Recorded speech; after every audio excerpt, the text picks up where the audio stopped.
Hello VAs! Welcome to my channel. If this is your first time watching my vlog, please do subscribe and click the notification bell button below for more updates.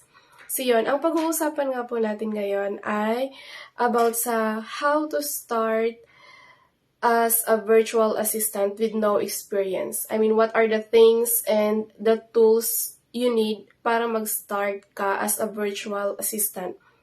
So yun, meron ako ditong five steps or things na kailangan nyo para makapag-start kayo as a VA. So the first one is you need to create an account.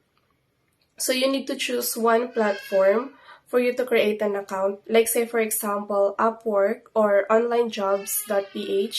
So pwede kayong gumawa dyan ng account nyo. It's free. Wala kayong babayaran. Basta mag-sign up lang kayo and mag-create kayo ng account nyo. And then, number 2 is you need to know your niche. Ano ba yung gusto mong pasuking niche when you start as a VA or as a virtual assistant? So yun, marami namang mga tutorials sa Facebook groups or sa YouTube na pwede nyong panoorin kung ano-ano ba yung mga gusto nyong maging niche. Like say for example, madami dyan, general virtual assistant, merong social media management, pwede ka rin maging PR, yung product researcher, yun po ay sa Amazon. And then, ano pa ba yung iba? Pwede rin kayong pumasok as a bookkeeping. Yun po, sa Upwork, maraming naghahanap ng bookkeeper. Meron ding sa IT, web developer, kung kayo po ay may kaalaman tungkol po sa paggagawa ng mga, or as a web developer, kung marunong po kayo nun, mas malaki po yung sahod doon. Ako kasi, ang niche ko nung pinakauna ay sa Amazon po ako. Nag-handle ako ng Amazon Seller Central account. So yun, ang ginagawa ko naman, para akong customer service, ako yung nagpa-follow up ng mga delayed orders, kung merong mga canceled orders, may mga reklamo yung customer tungkol dun sa product na in-order nila. So, ako yung nag-assist. And then, ako rin ang tumatawag sa mga suppliers kapag delayed na yung supplies nila o yung order nila. So, yun, basta marami po kayong pwedeng matutunan na niche sa YouTube at saka sa Facebook.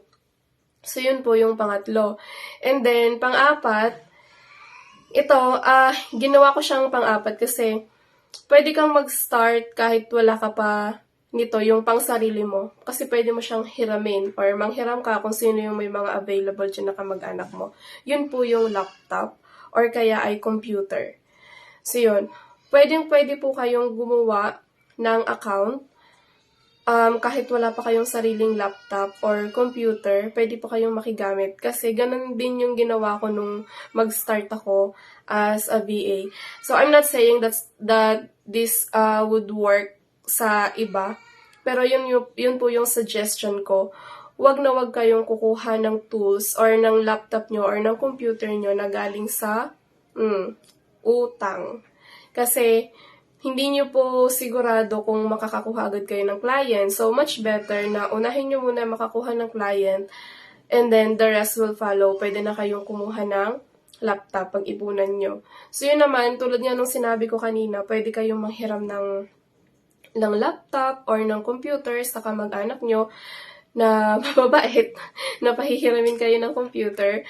And then yun, pwede kayong mag-sign up, pag-create kayo ng account, pwede kayong mag-job hunting, pwede kayong maghanap ng clients sa Upwork, yun nga yung sinasabi ko, Upwork and online jobs. Bali, itong dalawang platform pa lang na to ang masasuggest ko kasi hindi siya complicated na gumawa ng account dito sa dalawang platform na to. And napakadali lang mag-send ng proposal, especially sa onlinejobs.ph.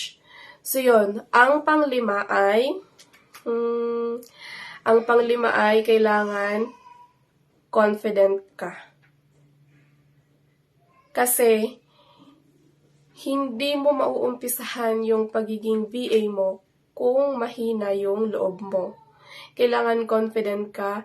You have to be ready mentally and physically.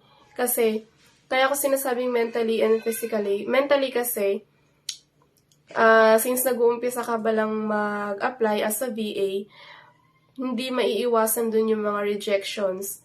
Like, nakailang send ka na ng proposals pero walang pumapansin sa proposal mo, or nag-undergo ka na ng initial interview tapos bigla kang nag-failed. So yun, you have to be ready with that kind of scenario or situation para hindi kayo ma-stress. And then, yun nga, kailangan ready kayo. Hindi man 100%, at least ready yung mind nyo, ready yung sarili nyo sa mga ganong rejections. But, hindi naman sa lahat ng pagkakataon ay mere-reject kayo. So, yun lang. Kung may nakalimutan ako, or kung may mga gusto pa kayong malaman, pwede kayong mag-comment down below.